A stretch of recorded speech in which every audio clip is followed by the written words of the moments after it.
This is A Third of Us, your gateway to the unreached. Presented by the Alliance for the Unreached, mobilizing believers to take the gospel to the least reached and unengaged around the world. For more than 20 years, our host has committed his life to this cause.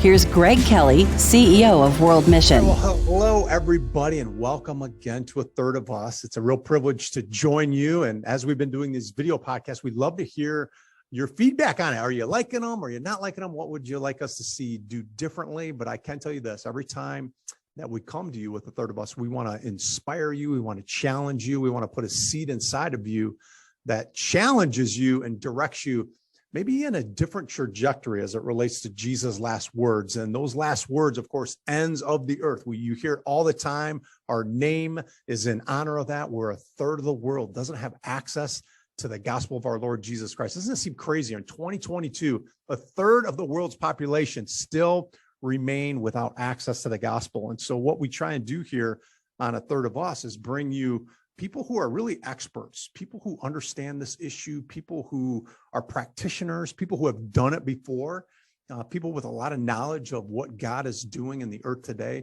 And that's exactly what's going on today. We are joined by Miss Dr. Vicky Warren. Vicky, it is so great to have you with us on A Third of Us. Thank you. It's so great to be here because I actually remember the launch of A Third of Us. Oh, no way. So, wow. Yes. Well, we can say you were with us right from the beginning. And of course, Yes. you are colleagues and friends and co-workers with Marv Newell, who is our former executive director. And so you have a long history there with Marv. Yes. And you are right now, Vicky, correct me if I'm wrong, you're the president and CEO of MissionNext, right? That's correct. Okay, excellent. And, I don't want to steal any of your thunder, but when I looked at your guys' website and was learning a little bit about what you guys do, you guys are a hidden gem in the missions world. Because here's the reason why I say that. Because so many times the question that people are confronted with who are not sort of missionaries or don't view themselves on front line of missions, they're asking themselves that question that all of us should really, as it relates to Jesus' last words. What's my role? What am I supposed to do? And you guys actually you love that question because you say, send them to our website and we take you down a path that's actually going to match you with opportunities that are out there in the world. So tell us a little bit about how it works. When someone goes on your website, what can they expect and what kind of person are you looking for to come to those websites? Yeah, I always say it's fun. I always think about it as really fun. First of all, for the individual, for the family, it's free. So there's no charge, there's no cost to coming on to the MissionNext website. And there's a series of questions that you complete. We call it a profile. And based on your responses on the profile, and there are questions, do you have a particular region in the world that you're interested in? Do you have a particular focus area that you're interested in?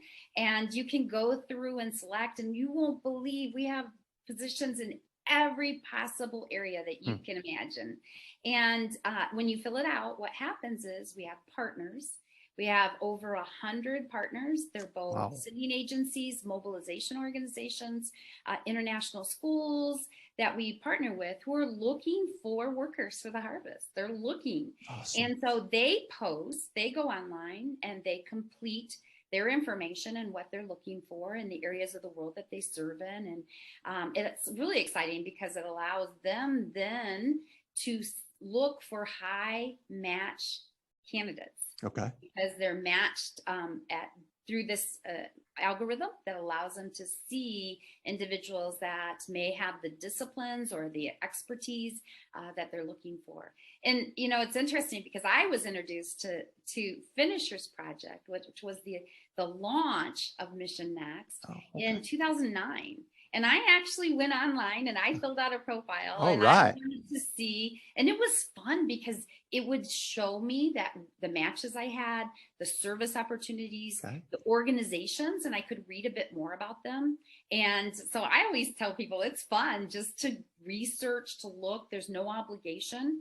You have opportunities to engage and have conversations with these organizations. Mm-hmm. But what's even more exciting is that you have the option of choosing a coach We call them journey guides. Awesome. And these are seasoned, mission-minded individuals who will just walk the journey with you. So if you have questions, if you need more information, or you just need someone to process with, these coaches will contact you. They will meet with you. They'll walk the journey with you while you're trying to understand the Lord's leading and where he's leading you to. Wow. So was one of the options for you the next president at MissionNext? Was that kind of, or is that like part of its own story? Yeah, it's an interesting story because I was an executive. I was a businesswoman for 33 years, and I loved what I did. I was in the marketplace. Okay. And I was very active in Christian fellowship in the marketplace. I was very active in leading and walking my faith in the marketplace. But what was interesting is also in 2009, I attended and took a class called Perspectives on the World Christian Movement. And I know you hear the story over and over probably, but I have to tell you, I took the class in 15 days. Whoa, that's serious. That's intensive. And it really did. I love to use the word because I always say it changed the entire trajectory of my life. Yeah. Because I was asking the questions, why hadn't I heard this before? Why hadn't I heard that a third of the world had no one working among them, had no workers? Many of them have no portion of God's word translated into their local language. And it was interesting because I was in the church, I was active in the church, my husband and I were active in the church. But it was really the first time I was introduced to this idea that there are unreached people groups. Yeah. And it caught my heart. It just caught my heart. Now, I was not often, many individuals will say, because I spent the last decade at the Walt Disney Studios. All right. They'll introduce me and say, Vicky Warren retired from the Walt Disney Company. But I actually wasn't old enough to retire. But the Lord put such a burden on my heart that my husband and I decided to go to a one-income family, and he continued to work, and he became my sender. And what happened was we made a commitment to seek the Lord's direction and to fulfill whatever it was he was calling me to. And what wound up happening, which is an amazing story in itself, and we have limited time, but he wound up introducing me to these pioneer church planters. And they had a heart for frontier peoples. They had a heart for those where the gospel wasn't. And through these engagements and these opportunities, the Lord just kind of revealed to me a curriculum, an entire graphic curriculum, no text. Yeah. The entire curriculum is graphic for business and planting businesses among unreached, unengaged peoples, for the purpose of providing a financial means for the church planters, but also being a light, because we come into a community and try not to compete with local businesses. Yeah. So it's something needed. It's something novel. It's something unique, but we're a light from the day we open the business in a community of people. I'd love to drill into that a little bit, Vicky, because it's your story, it's your background. I came out of the business world myself, and I think a lot of people maybe listening to a third of us today, this idea, you're tying business into mission, and they might be like, what? How does that? No, it's a missionary. It's like, but there's actually an acronym in a thing in the missions world called BAM, which is an acronym that stands for Business as Mission. And it's become an incredibly strategic vehicle, if you will, to engage and mobilize people, some of the brightest minds that there are, who don't think they're missionaries, but yet because of a BAM strategy, they could be an incredibly influential business person, businessman, businesswoman. Talk a little bit about maybe an example of what that would look like for someone who's like, yeah, that could never be me. I've already got my lot in life. I'm going to be a business person. I'll give money to missions. I'll pray for missions. But yet they may have a skill set that positions them to have even a greater impact than a missionary, a pastor, someone who traditionally would think, yeah, they're going over there to preach the gospel. That business person may have even greater access. Explain that a little bit and what that looks like. Yeah, so it's interesting in that we're slightly different from the traditional business's mission, because we focus on African and Asian church planters, because we believe that they have closer connection, and the bridges they have to cross are a little bit easier, and the cross-cultural ministry is a little bit easier. So we support them. So we come under as to serve the Asian and African church planters, who are the ones who will ultimately go among the unreached people group. And so what is our role? Our role is just to instill the idea of unreached peoples, instill the idea of the need to go where the gospel hasn't gone, but also to practice and to share basic business principles. So what is a profitable, legitimate, viable business? It's not just anything. It's really among, there's logistic questions, there's access questions, there's also the idea of coming in with a product or service that's needed and wanted, versus coming in with an idea like I already have my business idea, I'm just going to start my business. We actually go into the community, we ask questions, we do research, we do focus groups, and we look for a product or a service that's needed and wanted that doesn't exist in that community. Okay. And so that's a little different model. I love it though. It's served us well. I've been doing this for 11 years, almost 11 years. And the beauty of it is that I've seen thousands of church planters catch the vision and run with it. And I'm not needed. So there's no dependency on me. There's no dependency on money from the West. There's no dependency on that, because they're self-sustaining. Yeah. Boy, that sounds great. That it sounds like the perspectives was really kind of a key moment in your life, sort of a crossroads, if you will, as you were kind of exposed to that. Talk about like prior to perspectives. Sounds like you knew the Lord, you loved the Lord, and I'm sure you had access to missions. And then post perspectives. Okay. All right. Well, I mean, what did perspectives specifically do? I mean, as far as like drawing awareness to this idea that so many hundreds of millions of people don't have access to the gospel. Yeah, I was aware because I had read missionary biographies, but I thought it was for just a small group of people, very specialized people. I did not understand biblical teaching that we, each and every one of us, have a commitment and an expectation of serving in some fashion as it pertains to the Great Commission. And that was new to me. That was new, that every single one of us have a role to play. Now, it might look different for every single one of us. Not everyone will go to Asia or Africa and plant businesses, but some of us will give, and some of us will be involved in prayer, which is so strategic. Some of us will be involved in sending. Some of us will live lives that allow us to give 80% away and live on 20%.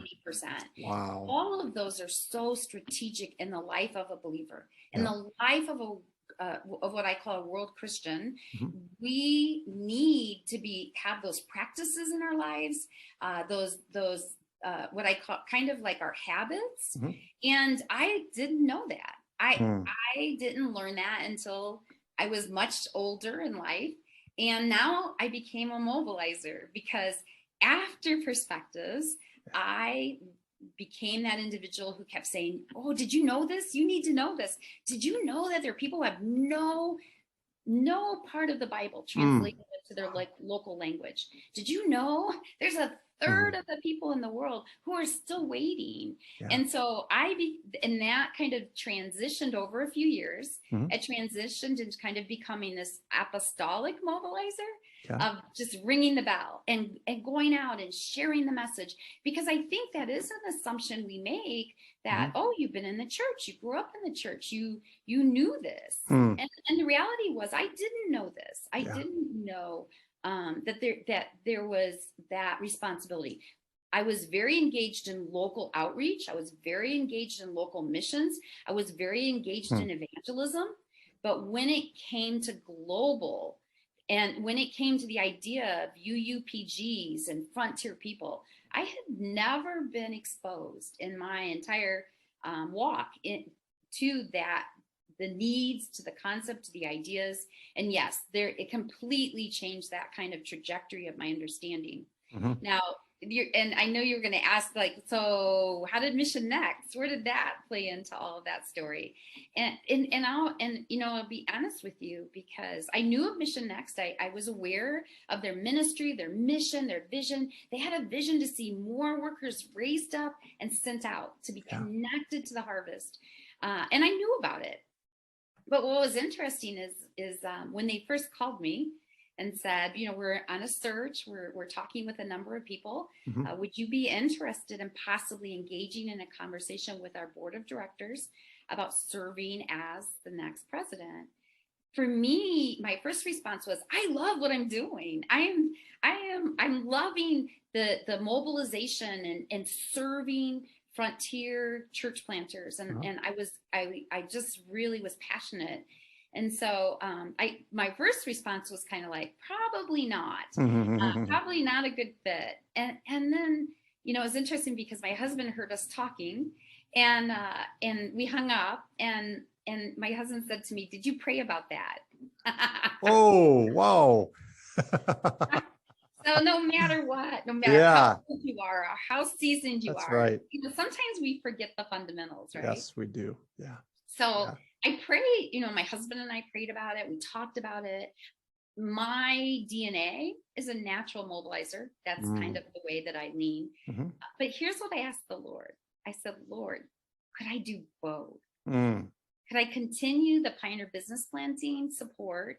And could I be a part of a mobilization organization that has this passion for mobilizing workers to the harvest? Could I do both? And the Lord said yes. Yes. The Lord was just You're doing it. Very, like, he just allowed the doors to be open. He allowed the pathway to happen. And it'll be 5 years in March 2023 that I said yes to MissionNext. Oh my goodness. And I've enjoyed every minute of it. I get to talk to amazing people who are on a similar journey. They know that they're looking for an opportunity to serve. They're looking for an opportunity to use their gifts, their skills, their training. And here's the other fun part. I'm all about the fun, right? We have stateside opportunities. We have organizations that are focused on unreached people groups. They have stateside needs. They have They need administrators. They need IT. They need business people. They need accountants. They need those individuals who can give 3 hours a week or 5 hours a week of their time to serve. And sometimes I think that when we hear about MissionNext or we go onto the website, you might be a little bit overwhelmed. And really the reality of it is you can serve part-time, full-time, stateside, overseas, among an unreached people group. You can serve. I love that. I mean, so many on-ramps, really. That's really the key, isn't it? I mean, you've got all these people who don't have access to the gospel. And I think in the missions community, and I take responsibility for this too, as a leader, is that we haven't created enough on-ramps. It's kind of like, you're all in, you sell everything, you go over there and you're a missionary, or, you sit at home and you pray and you give. I mean, those are important. Don't get me wrong. But I think that there's so many opportunities that you guys have really tapped into where someone can be a part. It might not be practical. They might not be able, they might have a special needs child. They might have economically, it might be, prohibitive. They might not be able to get a visa to go into the country that God is maybe calling them to reach and unreached people groups. And you guys have created all these beautiful on-ramps. So if you go to missionnext.org, you can have this experience. Now, if someone does that, Vicky, are they committing immediately, or are they just opening up a dialogue? Are they getting sort of evaluated? I mean, what actually are they committing to once they go to the website? Think about it from the perspective of you're just doing some research. That's how I think about it. You're doing some research. What's out there? What are the opportunities?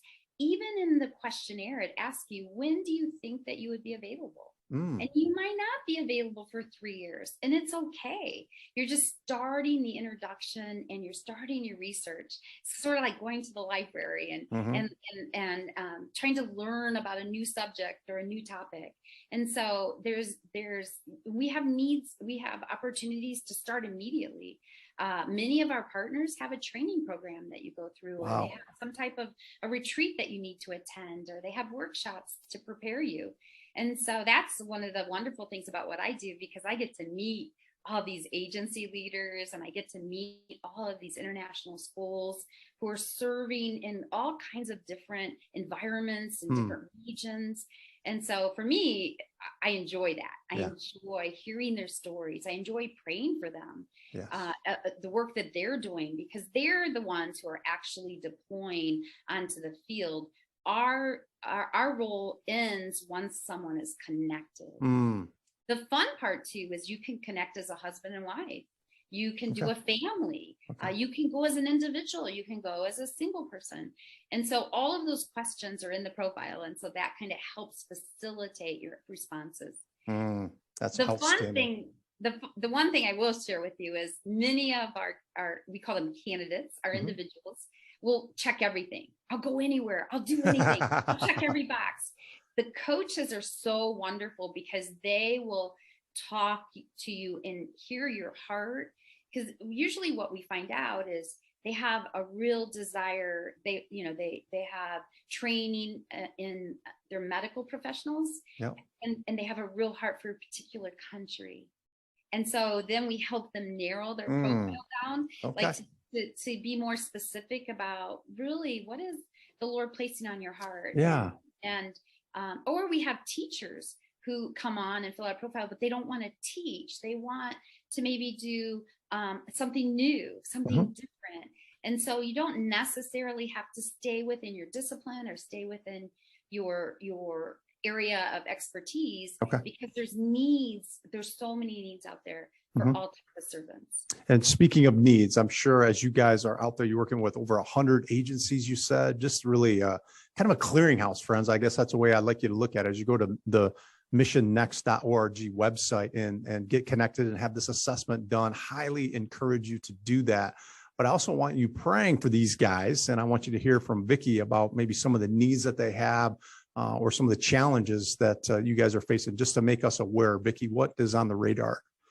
I think number one, help us get the word out. I love what you said at the beginning. It's like a hidden gem. The difficult part as a leader is that many churches, many organizations still don't know about MissionNext. And so help us get the word out. That's number one. The good news is there's still a huge opportunity for the work that we do, for the ministry that we do. There's a huge opportunity still out there. That's for sure. So help us get the word out about who MissionNext is, what we do. If you're talking to a friend or a family member, point them to the MissionNext.org site. Number two, we on MissionNext have needs. We're completely serviced by individuals who are willing to volunteer their time and their skill sets. So if you go to MissionNext.org and you go to join us, you can see the different types of positions that we're looking for, and they're in every area of expertise pretty much. And you can stay stateside. And what's really exciting is that I started with MissionNext and I lived in Southern California. Now I live in Arkansas and I still serve with MissionNext. There we go. All right. You take it with you because we are completely a virtual organization. Love it. We've been a virtual organization since the beginning. So. Oh my goodness. Wow. Well, Vicky, I'm inspired. I didn't know a lot about you guys. You're obviously part of a Third of Us family, and these guys are committed, friends, to getting the gospel where it's never been. Vicky is doing an amazing job leading as a president and CEO. Thank you so much for joining us on a Third of Us. I appreciate it.